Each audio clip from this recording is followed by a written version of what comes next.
Smart Stratégie vous est présenté par Circle, powered by Square.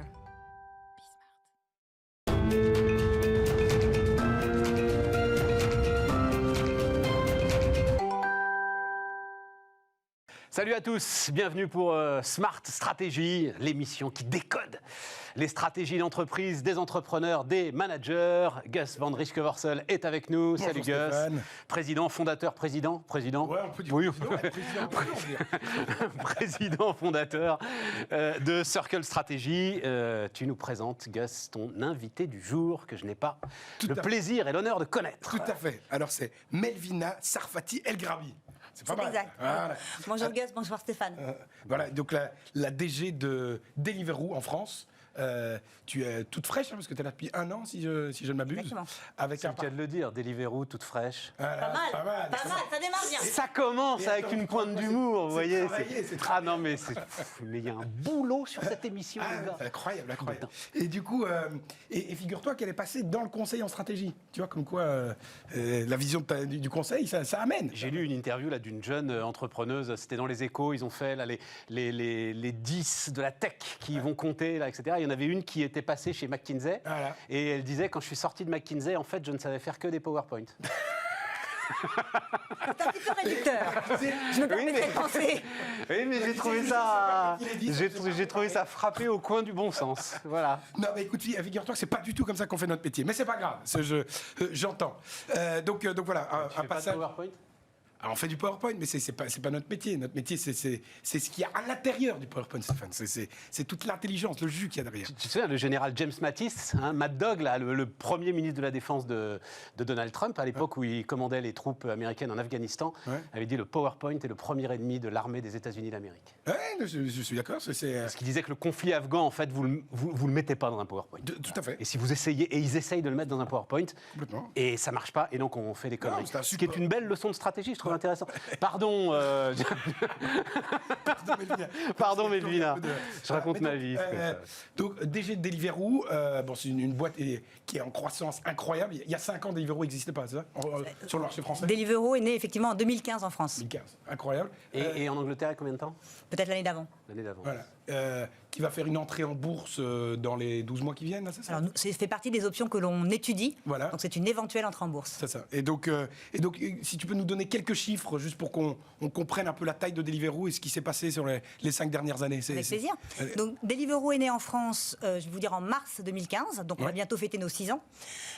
Et Deliveroo, aujourd'hui, c'est une place de marché où nous travaillons avec, évidemment, des consommateurs, des clients, des livreurs partenaires et des restaurants partenaires. Nous avons aujourd'hui 20 000 restaurateurs affiliés à Deliveroo en France. Et nous avons 14 000 livreurs partenaires qui travaillent avec nous en France. Deliveroo France donc, est une entité au sein du groupe de Deliveroo qui lui-même est à cheval sur 12 pays en Europe, en Asie et en Australie. Incroyable. Tu poses la question qui tue, là. Tu sais c'est quoi? Vas-y. Le chiffre d'affaires de Deliveroo en France. J'ai le droit de dire Joker? Une petite idée. Juste Juste pour servir de base fiscale ensuite. les chiffres, surtout juste avant une entrée en bourse, forcément, ils sont franchement confidentiels. Maintenant, Je sais pas, le chiffre d'affaires global, il est confidentiel aussi, Melvina? Nous traitons de manière générale tous nos chiffres avec la plus grande confidentialité. D'accord, C'est un marché d'accord. extrêmement concurrentiel. Ouais. oui, c'est ça. Ouais, Je- ouais, ouais. Et juste sur ces chiffres, combien... le nombre de restaurants qui se sont affiliés depuis le premier confinement? Alors, excellente question. En fait, ce qu'on a pu voir, c'est que c'est un marché qui, on va dire, a connu d'énormes mutations. Alors d'abord parce qu'il y a 5-6 ans, il n'existait pas déjà, mais effectivement, les mutations se sont accélérées. La période du Covid a été tout d'abord un choc pour toute l'industrie, puisqu'on a vu les restaurateurs fermer. Donc du jour au lendemain, c'était un tsunami. Les restaurateurs ont fermé et du jour au lendemain, une grande partie d'entre eux, je vais vous dire la moitié à peu près, a disparu des plateformes en fermant et leur salle et la livraison. Et puis on a vu un retour entre guillemets en puissance. Et donc finalement, nous travaillions à l'imparfait avec 12 000... Magnifique. Nous travaillions, mais absolument. Nous travaillions avec 12 000 restaurateurs en début d'année 2020. Ce chiffre est passé de 12 000 à 15 000 avec le premier semestre et donc le confinement. Et en fin d'année, nous terminons avec 20 000 restaurateurs qui travaillent avec nous. C'est incroyable. C'est incroyable et en même temps ça s'explique au sens où il y a eu plusieurs phénomènes pendant cette période-là. Il y a eu d'une part les restaurateurs qui, les pauvres, ont perdu leur surface financière, enfin leur chiffre d'affaires en salle. Et la livraison traditionnellement apporte jusqu'à 30% de chiffre d'affaires additionnel. Okay. Donc 30% additionnel quand on a la salle, mais quand on n'a pas la salle, forcément, ça prend un poids très important. Donc ça, c'est point numéro 1. Les restaurateurs, en fait, ont eu confiance dans notre modèle et se sont rendus compte de l'intérêt de travailler la livraison. Point numéro 1. Point numéro 2, on a vu des clients qui, du jour au lendemain, n'avaient plus de possibilité de peut-être se nourrir dans leur restaurant d'entreprise, puisqu'ils travaillaient à la maison, ou encore besoin de à la fois travailler et nourrir la famille, ce qui ne laisse pas forcément le temps de cuisiner. Oui, tout à fait. Donc on a vu des consommateurs de plus en plus partants. Et de notre côté, on a mis en place énormément de mesures pour soutenir les restaurateurs, les consommateurs et les livreurs partenaires pour que tout l'écosystème, quelque part, en bénéficie. Justement, là-dessus que je voulais passer, les restaurateurs, c'est votre core business. Donc, quand on a une crise comme ça et qu'ils sont tous en train de te crever la dalle, en gros, qu'est-ce que vous mettez en place pour parce qu'il y a un vrai besoin de soutenir votre core business. Qu'est-ce que vous mettez en place pour y arriver? Alors, l'année 2020 a été pleine d'actions de part et d'autre pour essayer de soutenir les restaurateurs. 2 types d'actions. Et nous avons aussi cherché à soutenir les livreurs, et j'y reviendrai dans un instant. Alors, au niveau des restaurateurs, la première chose, c'est de se dire comment est-ce que je vous aide, cher monsieur, à opérer dans des normes de sécurité et de sanitaire parfaites. Donc, les aider à mettre en place ce qu'on appelle le contactless pick-up, peu importe, mais s'assurer que quand un livreur arrive au restaurant, il puisse réceptionner la commande sans contact pour le restaurateur. Et du coup, vous arrivez chez le restaurateur, vous lui donnez les bonnes pratiques, et tout ça, c'est votre investissement, quoi. Alors, tout à fait, il y a un très gros travail que fait Deliveroo, et c'est aussi une des spécialités que l'on a, de conseil auprès des restaurateurs. Pour vous donner un exemple, au moment du premier confinement, donc encore une fois, qui a fait vraiment un effet de tsunami, certains restaurateurs avaient peur d'être à court de certaines matières premières. Ça veut dire quoi? Ça veut dire que leur recette devait être ajustée. Ouais. Ou peut-être on devait se dire, on va avec un menu plus court, puisque en cuisine, on va être moins nombreux, donc on ne peut plus gérer une telle complexité. Et tous ces conseils-là sont des conseils que mes équipes ont eu la chance de pouvoir prodiguer auprès des restaurateurs et en tout cas d'en discuter avec eux. Et c'est des conseils qui sont... Bon, on le fait. C'est combien de personnes? Quand vous dites vos équipes, combien de personnes? On est très nombreux en France. Je ne vais pas vous répondre. Ah ben oui. Non, mais les mecs, Stéphane, il va commencer à être frustré. Et les codes nucléaires, vous les avez? Non, j'en sais rien. Je vous prie de m'excuser, malheureusement. Mais c'est quoi? C'est plusieurs centaines de personnes? C'est plus d'une centaine. Enfin, oui. Ouais. Oui. Voilà. Ok, d'accord.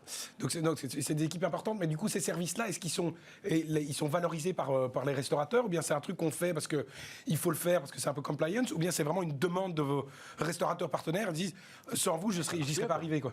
Je vais vous dire la vérité. Les restaurateurs aujourd'hui sont en demande, sont en détresse. Ouais. Moi, quand on me demande quel est mon vœu pour 2021, je vous dis allez au resto. C'est ça. D'accord. Donc les restaurateurs sont en détresse. Aujourd'hui, il faut vraiment qu'on les aide. Alors on les a aidés avec cette partie conseil dont je parlais, mais on les a aidés aussi avec des mesures financières. Exemple, en plus de la livraison, nous leur permettons aussi de faire ce qu'on appelle de la vente à emporter. D'accord. Ouais. Donc vous commandez votre plat et votre plat est à retirer au restaurant en personne à telle heure. Cette vente à emporter, nous avons décidé de la passer à 0% de commission. Autrement dit, on ne prend aucune commission dessus. Le resto, il est sur la plateforme et il peut faire ça. Ouais, c'est ça, exactement. Voilà. Ça, c'est une mesure. Autre mesure, alors je pourrais en citer beaucoup, mais autre mesure, nous avons aussi cherché à doper la demande. Donc typiquement, à la rentrée dernière, à l'aube du 2e confinement, on a mis en place, on va dire, une offre promotionnelle. Donc Deliveroo opère avec un programme de fidélité qui s'appelle Deliveroo Plus. C'est la minute vente, c'est Stéphane. Non. Et ce Deliveroo Plus, en fait, c'est quoi? C'est on paye un abonnement tous les mois. Ouais. Et grâce à ça, on a la livraison illimitée, à gogo, gratuite. Est-ce que ça... Moi, ce qui m'intéresse, toujours le truc vraiment intéressant dans les boîtes, dans les multinationales comme ça, c'est votre degré d'indépendance sur votre stratégie. C'est-à-dire, est-ce que ça sont des éléments qui sont des éléments internationaux, ou est-ce que c'est l'équipe France qui décide par elle-même de faire tout ça? Ouais. Alors, je pense qu'il n'y a pas de réponse blanc ou noir, évidemment, mais on a effectivement une très grande autonomie au niveau pays. Ouais. On va s'appuyer sur la boîte à outils ou sur des ressources partagées, mais on a tout à fait la possibilité de mettre en place des mesures locales. Pour reprendre l'exemple de Deliveroo Plus, qui est présent dans certains pays Deliveroo, mais pas dans tous. Et en France, à l'hiver dernier, j'ai donc décidé de soutenir la demande en France en faisant passer l'abonnement de Deliveroo Plus de 10,99 € à 1 € seulement par mois pendant 3 mois. Concrètement, une personne qui n'avait par exemple jamais commandé sur Deliveroo ou qui commandait occasionnellement pouvait, en payant 1 € par mois, avoir toutes ces livraisons gratuites. Oui, c'est ça. Mais la mise en place d'outils, vraiment... j'ai vu récemment que Deliveroo a ouvert des cuisines partagées pour aider ces restaurateurs à avoir des zones de chalandise plus grandes, en gros. Parce que tu es dans un resto, tu as un périmètre. Si tu as une cuisine de l'autre côté de Paris, tu peux adresser le truc. Oui, enfin, c'est plus large que ça, mais ça, on va en parler. Voilà. C'est les dark kitchen, mais ça, on va en parler. C'est une stratégie qui va plus loin que ce que tu dis. Exactement. Mais du coup, est-ce que ça, ces cuisines partagées, est-ce que ce sont des choses qui qui sont... C'est Melvina qui arrive en disant, écoutez les mecs, on va mettre ça en place, ou bien c'est Deliveroo qui dit, écoute, mettez arrange-toi. Donc les cuisines partagées étaient là chez Deliveroo avant mon arrivée, en tout cas en France et depuis 2018. Ouais. Mais effectivement, à moi et aujourd'hui de décider si je souhaite, on va dire, aller dans la direction de aller plus loin dans ces cuisines partagées ou pas. Alors on peut en dire un mot de ça, il faut en dire un mot parce que c'est quand même une lame de fond. Il se trouve que, tiens, par exemple, le nouveau patron de Courtepaille, avec qui ils sont mariés, Courtepaille, mon Dieu, c'est pas Burger King, mais Buffalo Grill, voilà. Oui, c'est ça. Réfléchit à l'ouverture de Dark Kitchen. C'est-à-dire, en gros, ce sont des restaurateurs sans restaurant. Mais c'est très très intéressant. C'est-à-dire, vous dites en fait, il y a maintenant un nouveau métier, c'est ça, hein, qui est préparateur de repas, mais sans restaurant. Alors, que sur la livraison. Tout à fait. Je vais me permettre de rebondir. C'est vrai que nous, on emploie plutôt le terme de cuisine partagée. Ouais. Et c'est effectivement une spécificité de Deliveroo sur le marché de la livraison de Dark repas. Kitchen, c'est un petit côté un peu... Oui, c'est ça, parce que c'est un autre truc, en fait, c'est ce qu'ils font. Et donc, ce qui se passe, c'est qu'il y a des restaurateurs avec lesquels nous travaillons, par exemple sur Paris, d'accord, qui sont situés, mettons, Paris-Est, qui ont une cuisine exceptionnelle, qui ont la possibilité de servir plus de clients, mais forcément, quand on est Paris-Est, la possibilité de livrer, on va dire, la banlieue de l'Ouest est compliquée pour avoir des repas chauds et en bonne, on va dire, bien préparés. Et donc, ces restaurateurs-là travaillent avec nous dans nos sites éditions. Donc, ces cuisines partagées, nous les appelons éditions chez Deliveroo, Deliveroo Éditions. Nous avons 2 sites aujourd'hui, l'un à Courbevoie et l'autre à Saint-Ouen. Et dans ces sites-là, nous accueillons ces restaurateurs qui, grâce à nous, finalement, peuvent livrer, on va dire, tout autour de cette zone-là de chalandise. Mais il n'y a pas des restaurateurs sans restaurant? C'était le projet. Je me souviens très bien de votre prédécesseur hein, qui nous avait, qui m'avait expliqué le projet. Non, mais il y en a, hein, de toute façon. Oui, alors, vous avez complètement raison. Effectivement, c'est un autre pan de business qui s'appelle, qu'on appelle les marques virtuelles. Voilà. Autrement dit, c'est un restaurant qui est connu sous le nom de je ne sais quoi, un restaurant de pizza par exemple. Ouais. Il est connu là-dessus, mais il se dit en fait, avec mes matières premières, je pourrais tout à fait, et avec mon savoir-faire, cuisiner des pâtes. C'est un exemple un peu simpliste, hein, et donc qui va créer une marque Mister Pasta. D'accord. Il n'y a aucun restaurant dans la rue avec l'enseigne Mister Pasta, mais Mister Pasta va livrer sur, par exemple, Deliveroo. C'est ça. Bien. Bon, est-ce que, alors, cette dose, parce qu'évidemment, il faut qu'on parle de l'intensité de la concurrence avec Uber, et qui... Alors, mais ça, on en a déjà beaucoup parlé. Hein. Pour moi, c'est le pivot le plus significatif de tout ce qui s'est passé dans le business, finalement, ces 6 derniers mois. Uber est en train de devenir davantage une boîte de livraison de repas qu'une boîte de VTC. Voilà, c'est comme ça, ce qui donne raison à la stratégie de Deliveroo il y a quelques années. Est-ce que l'intensité de la concurrence en fonction des villes et des pays vous donne aussi plus ou moins d'autonomie? Comment est-ce que la direction centrale gère l'intensité de cette concurrence qui, je crois, en France et en Ile-de-France, est particulièrement forte hein, aujourd'hui? Alors... effectivement, c'est un marché, on va dire, très local et très même multilocal. Ouais. Et ça veut dire que dans les différents pays Deliveroo et dans les différents pays du monde, on va voir des acteurs très différents et également des habitudes consommateurs très différentes. Pour vous donner une idée, par exemple, un exemple qui me passe par la tête, à Singapour, les livraisons ne se font pas forcément en 2 roues, elles se font beaucoup à pied, puisqu'il y a dans le Central District, c'est à pied qu'on fait les livraisons, les distances sont petites et la circulation est limitée. Forcément, ça demande un business model bien particulier. Et donc, pour revenir sur votre question, ce qui se passe, c'est qu'effectivement, la concurrence et même les acteurs et même les positions des acteurs dans les pays sont très différentes. Et c'est un marché qui est très concurrentiel. Pourquoi? Parce que c'est un marché, on va dire, qui est en pleine croissance. Ouais. Aujourd'hui, comme on le disait tout à l'heure, aujourd'hui, on a en moyenne en Europe, 1 repas par semaine fait en livraison. 1 repas par semaine, ça veut dire virtuellement 1 sur 21, si on dit qu'on mange 3 fois par jour. Entre 1 sur 21 et plus, il y a une marge de manœuvre incroyable. Et donc, c'est un marché qui se mature, qui devient de plus en plus... J'ai pas compris, 1 sur 21. C'est-à-dire chaque consommateur... Ouais. Alors, c'est une moyenne qui ne vaut rien. Oui, mais ça m'intéresse. En moyenne, sur 21 repas possibles dans la semaine, d'accord, on en mange un en livraison. D'accord. Mais du coup, ça veut dire qu'en gros, quand tu as une marge de progression comme ça, que tu es dans un blue ocean comme celui-là, pourquoi est-ce que tu te casses la tête avec ta concurrence? Pourquoi tu en as peur? En gros, ton marché, il est... Tu as beaucoup plus d'énergie à prendre le marché qui tend la main que de regarder ta compétition. Personne n'a parlé de peur de la concurrence. Ce qu'on se dit juste, c'est qu'il y a effectivement énormément de restaurateurs, énormément de livreurs partenaires qui ont envie de travailler avec les plateformes et énormément de consommateurs qui ont besoin et qui ont de plus en plus envie de cela. Et la question, c'est effectivement comment on s'assure de répondre au mieux à leurs besoins. Et comme vous dites, il y a le gâteau tel qu'il est et il y a le gâteau tel qu'il sera. Et donc, il y a beaucoup de parts nouvelles à aller ouvrir. Est-ce que, comme le goulet d'étranglement, il est où en fait? C'est quand même le nombre de livreurs, non? Pourquoi dites-vous ça? est-ce qu'il finalement il y a assez de livreurs pour satisfaire la demande? Alors oui, dans certaines villes évidemment. J'ai vu Uber pour la première fois d'ailleurs a fait face à une grève à Saint-Étienne. Si les gars peuvent organiser une grève, les livreurs, c'est qu'ils sont pas si nombreux que ça. En Ile-de-France, c'est peut-être beaucoup plus compliqué, non? Alors, je le formulerai un tout petit peu différemment. Il est vrai que le nerf de la guerre, c'est d'être capable d'honorer la demande du consommateur qui a commandé, par exemple, en se disant « mon plat doit être livré dans les 30 minutes qui viennent ». Il faut qu'on soit capable de lui livrer le plat chaud dans ce timing-là. Et donc, effectivement, il y a une composante, entre guillemets, logistique qui est importante à verrouiller, qui n'est pas du tout facile. Et la politique que nous avons chez Deliveroo est de s'assurer, effectivement, de permettre aux livreurs d'obtenir des revenus, d'accord, qui sont, on va dire... qui ne se dilue pas. Autrement dit, une stratégie pourrait se dire, je prends un nombre illimité de livreurs, au pire, ce n'est pas grave, ils vont moins travailler individuellement. Et ce n'est pas la stratégie. Pour revenir sur les chiffres que je partageais avec vous tout à l'heure, c'est pas la stratégie des Deliveroo. Voilà, le nombre de restaurants est passé de 12 000 à 20 000 dans l'année. Le nombre de livreurs est passé de 11 000 à 14 000. C'est ça. Okay. Donc nous nous assurons effectivement d'avoir à la fois suffisamment de livreurs. Au maximum le temps des livreurs. Suffisamment de livreurs pour que. Non, mais c'est super intéressant parce que, alors je ne sais pas si on en parle ou pas, mais on est sur une ligne de crête en ce qui concerne les règles sociales. Ok, ça tout le monde le sait. Là. Mais là, ça veut dire que globalement, vous jugez que c'est de votre responsabilité que vos livreurs aient un revenu suffisant pour vivre. On va dire ça comme ça. Quelque chose qui s'approche du SMIC. Je le dirais différemment. Notre objectif dans cette marketplace que j'écrivais tout à l'heure, c'est que les 3 pôles de la marketplace, ils trouvent leur compte. Quand on regarde les livreurs, aujourd'hui, on a des livreurs qui sont extrêmement satisfaits de travailler pour nous, d'accord ? Avec plusieurs choses. Typiquement, ils adorent la flexibilité que leur permet ce job, qui leur permet de se connecter, se déconnecter en fonction de leur impératif. Point. Maintenant, effectivement, pour que le livreur continue à être content avec nous, il faut qu'aussi on puisse lui donner, lui être un apporteur d'affaires, si vous voulez, significatif. Donc aujourd'hui, au niveau de leur revenu, quelque part, nous ne garantissons rien, puisqu'encore une fois, le livreur est libre de se connecter ou pas.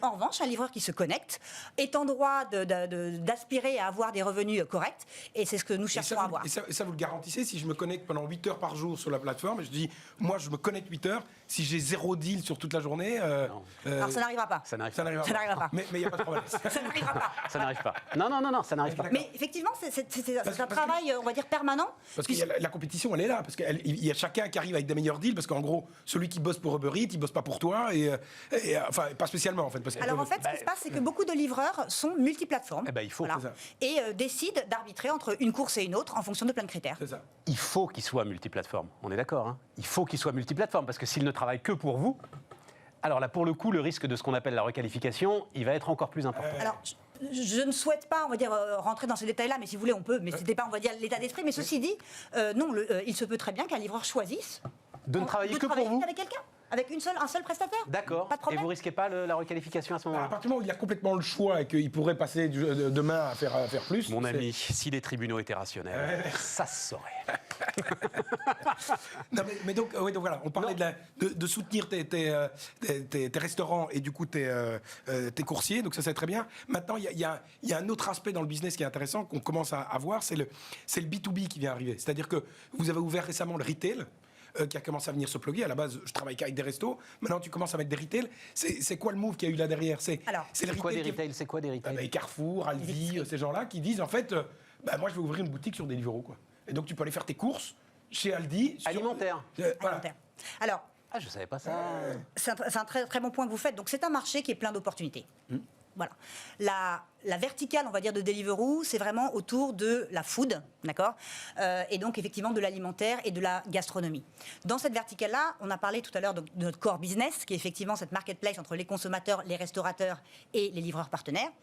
Et cette marketplace-là, on va dire, a été enrichie par Deliveroo Édition, donc les fameuses cuisines partagées. Mais on a énormément d'autres choses dans notre portefeuille, on va dire, de nouveaux services ou business units. Et effectivement, pour revenir sur ce que vous disiez, ce que tu disais, pardon, Gus, tout à l'heure, c'est il y a effectivement une tendance qui s'est accélérée pour le retail, donc c'est la livraison de produits d'épicerie. Ça peut être des grandes enseignes, donc en France, typiquement, on est partenaire avec le groupe Casino. Ouais. Il y a peut-être de grandes nouvelles qui vont arriver là prochainement. Il va y avoir de grandes nouvelles qui vont arriver. On est aussi, en tout cas dans ce domaine-là, et typiquement, on livre aussi énormément de boulangeries, par exemple. Vous savez, vous pouvez faire livrer votre baguette de pain ou votre croissant le dimanche matin. Voilà. Et ça, c'est juste fantastique. C'est des nouvelles habitudes qui se créent en France et sur lesquelles on surfe. Et donc ça, c'est la partie retail. Et pour la partie business, il est vrai que de nombreuses entreprises, soit n'ont pas accès à des cuisines partagées pour leur restauration d'entreprise, soit, on va dire, veulent offrir un plus à leurs consommateurs, et à leurs employés, et donc leur font bénéficier de ce qu'on appelle Deliveroo for Business, à savoir un service qui leur permet d'obtenir la livraison par Deliveroo en mode corporate. C'est ça. Et donc, en fait, vous développez un business de cantine corporate, quoi. Alors, ce n'est pas nécessairement des cantines au sens où il n'y a pas une table et une chaise que l'on met à disposition, mais... Au final, tu donnes à manger tous les midis à tous les employés, quoi. Et de nombreuses entreprises font appel à ça. Et dans la situation post-Covid, je ne connais pas l'avenir de la restauration collective, mais peut-être que ça fera partie des choses qui compléteront l'offre de restauration pour les employés. Oui, complètement. Et dans des marchés comme ça, maintenant, je te demande plus en termes d'experts sur le secteur, mais Deliveroo, à la base, est sur une seule partie de la value chain, c'est-à-dire tu fais à manger, il y a un type qui veut à manger, moi je vais m'occuper du transport entre A à Z. Vous commencez à construire des cuisines partagées, donc on commence un peu tout doucement à se glisser vers la gauche sur la chaîne de valeur en disant je vais commencer à m'impliquer sur le fait de faire à manger. Quand tu as un business comme une entreprise qui veut venir avoir une cantine partagée via toi, l'envie de commencer à être vraiment se mettre sur cette partie de la chaîne de valeur, elle commence à être là. Entre Deliveroo et Sodexo, ça devient exactement, c'est ça, quoi. T'as un truc. La tentation, elle doit être là, quoi. On va dire. Au niveau du marché. C'est un monde. Enfin, franchement, c'est un monde d'opportunités. Aujourd'hui, nous travaillons avec Sodexo typiquement pour la partie, on va dire, ticket repas, d'accord. Donc, typiquement, nous avons aujourd'hui un partenariat avec Sodexo puisque nous acceptons sur Deliveroo le paiement avec des tickets repas de différentes sociétés. Bon, l'idée n'est pas de se dire on va aller piquer le business d'un tel. Il y a comme vous le disiez tout à l'heure, il y a tellement de choses. Que quand on a créé Édition, les cuisines partagées, on piquait le business de personnes, on a créé de la valeur pour le restaurateur et pour le consommateur. Il faut savoir que même le consommateur apprécie ça, puisqu'il est des zones, par exemple en bordure de Paris, mais bien ailleurs, où l'offre de restauration est limitée. Bien sûr. Donc quand on vous dit, super, pas loin de chez toi, on va te mettre tous les restaurants les plus hype, ou ou les meilleurs, entre guillemets, de Paris, waouh. Et tiens, à propos des hypes, il y a un truc qui a été amusant, parce que moi, durant ce confinement, du coup, il n'y a plus aucun resto. Le besoin dans le business de continuer à avoir des relations clients, elles sont là. Figure-toi, moi, j'ai fait des étoilés en visio. C'est-à-dire que j'ai commandé un étoilé pour mon client qui arrive chez lui via Deliveroo, via des plateformes comme cela, et moi je me retrouve de l'autre côté et on mange la même chose. Est-ce que c'est very hype qu'on voyait pas du tout sur Deliveroo à la base parce que c'était plutôt les petits bistrots de quartier? Est-ce que le high-end commence à se dire il va falloir que j'arrive à me mettre là-dessus? C'est un excellent point. Alors Deliveroo a un ADN de, on va dire, expert de la restauration, enfin des bons petits plats. Donc notre ADN, c'est ce qu'on appelait les pépites de quartier, d'accord? Sur cet ADN-là, nous avons grossi. Nous avons aujourd'hui une offre multiple qui inclut bien sûr ces pépites de quartier, bien sûr également de la restauration rapide, puisque les clients aiment ça, parfois en complément, parfois voilà, en plus. Et il y a effectivement énormément de grands noms, de grands chefs, on va dire, qui ont rejoint Deliveroo et sur lesquels on est très ravis de compter aujourd'hui. Donc typiquement, je peux en citer plusieurs, mais Hélène Darroze par exemple, avec ses burgers Joya, on a Kodawari ou Ippudo. Enfin, il y a des très très très belles marques qui aujourd'hui ont vraiment leur place dans l'offre. Et là, il y a une question de packaging. C'est-à-dire, on va insulter personne, mais c'est vrai qu'on transporte sans doute pas le plat de Mister Pasta, voilà, par exemple, de la même façon que celui d'Hélène Darroze. Donc, est-ce que, je veux dire, vous achetez sur étagère, ce qui se fait, etc. Il y a des gars dont c'est la spécialité, ou est-ce que ça aussi, quelque part dans la stratégie de Deliveroo, il y a l'idée d'aller travailler là-dessus? Alors, excellente question. Aujourd'hui, le restaurateur est libre de choisir l'emballage qui lui convient. D'accord? Donc, nous, Deliveroo, nous ne sommes ni prescripteurs, ni fournisseurs d'emballage. Je dis ni fournisseur, je mets un petit astérix en disant dans la série, dans notre stratégie quelque part d'accompagner les restaurateurs, nous avons entre autres une boutique. Donc on a un service qui s'appelle Food Procurement, peu importe, qui permet aux restaurateurs, de s'approvisionner à prix réduit de tomates par exemple, mais aussi de packaging. Packaging que nous concevons typiquement avec des normes environnementales et de recyclage. Je glisse sur la chaîne de valeur là, tu vois. Maintenant, pour répondre à votre question sur la différenciation des packaging, le restaurateur est responsable de son emballage, d'accord, mais que ce soit une pizza, des pâtes ou des blinis au caviar, le consommateur est en droit de souhaiter avoir une livraison nickel. Bien sûr. Et donc, nous y travaillons. Non, mais attends, parce que vous avez dit des tomates aussi? Mais oui, exactement. Et si tu vois, le truc, c'est que à quel moment, il y a un moment où tu te dis, la force de frappe, t'as dit combien de restos vous avez? Aujourd'hui, 20 000. 20 000. T'as 20 000 restos. la tentation d'aller faire un petit peu de boulot de métro, là, et de se dire... c'est test and learn, hein. De devenir fournisseur en gros de l'ensemble de ces restos, mais c'est un autre métier quand même. Oui, exactement, c'est ce que j'allais vous dire. En fait, notre métier, nous, n'est pas de remplacer, encore une fois, d'autres acteurs de la chaîne, mais c'est de se dire, qu'est-ce qu'on peut faire pour aider les restaurateurs ? Mais justement, la vraie, je ne sais pas comment tu dis en termes de stratégie, la vraie barrière à l'entrée de Deliveroo. S'il fallait que tu définisses le truc qui fait que Deliveroo, aujourd'hui, comme tu dis, là, sera encore là dans 10 ans, c'est le point que tu mettrais au centre de tout et au départ de tout. C'est la capacité à organiser les tournées des livreurs, c'est... Pour moi, j'ai l'impression que c'était logistique à la base. Mais est-ce que c'est vraiment ça ? En fait, notre société s'est construite sur ce que j'appelle une verticale autour de la food. La mission de Deliveroo, c'est d'être la ultimate food company. D'accord ? Et donc, c'est dans cette verticale de food que nous cherchons à creuser notre sillon, d'où les cuisines éditions, d'où le food procurement dont je vous parlais il y a quelques instants, et d'où aussi le fait d'offrir aux consommateurs la bonne sélection de restaurants. Parce qu'au bout du compte, c'est un marché d'offre et de demande. Si les restaurants que vous avez ne sont pas des restaurants qui vont plaire aux consommateurs, eux ne feront pas de chiffre d'affaires, eux ne commanderont pas. Donc si tu réponds à Stéphane... Petit côté TripAdvisor aussi alors. Qui sait, c'est un monde d'opportunités. Mais donc, si tu réponds à la question de Stéphane, en gros, ce qui va faire que tu existes encore dans 10 ans, c'est pas le fait que tu es la meilleure algo qui va optimiser tous les circuits de tes livreurs et tout ça, c'est le fait que tu es les meilleurs restos. Je le dirais différemment. C'est le fait que la marketplace, donc les 3 piliers fonctionnent bien ensemble, et quelque part, la partie logistique, c'est une condition nécessaire, mais pas suffisante. Ok. Et notre différenciation ne viendra pas aller chercher, on va dire, la logistique la plus pointue du monde. On veut satisfaire le contrat qu'on a avec le consommateur et le restaurateur, et en apportant des plus, qui seront typiquement... Tiens, sur cette question-là, il y a un truc... On a beaucoup quand même, camarade. Un tout petit truc sur l'aspect logistique. Est-ce que, avec les algos que vous avez aujourd'hui, est-ce qu'il y a moyen encore vraiment d'aller chercher des grosses parties d'optimisation, où en fait on arrive à un certain niveau, où en fait on y est là maintenant ? J'ai envie de vous dire qu'il n'y a pas une seule réponse, au sens où effectivement, comment optimiser la logistique dans un endroit, ça s'appelle de la densité. Densité de commandes, densité de restaurants, densité de livreurs, tout ceci dans une certaine limite. Et donc on va trouver des zones qui sont non pas extrêmement, mais qui sont beaucoup plus développées que d'autres, où il y a une densité et une volumétrie qui fait qu'effectivement, les livraisons peuvent être faites en 20 minutes. C'est ça. Et là, il faut quand même dire un truc. Bouchez-vous les oreilles, parce qu'il faut quand même dire un truc. C'est que tout ça prospère sur une forme d'illégalité. C'est-à-dire l'ensemble de ceux que tu vois à scooter n'ont pas le droit d'être à scooter. Parce que pour transporter des marchandises alimentaires ou autres à scooter, il faut passer une licence. Alors, qui vaut à peu près 400 €. Permettez-moi de déboucher mes oreilles. Tous, ils sont censés être à vélo. Permettez-moi de déboucher mes oreilles et de réagir. Rapidement, mais 40 secondes.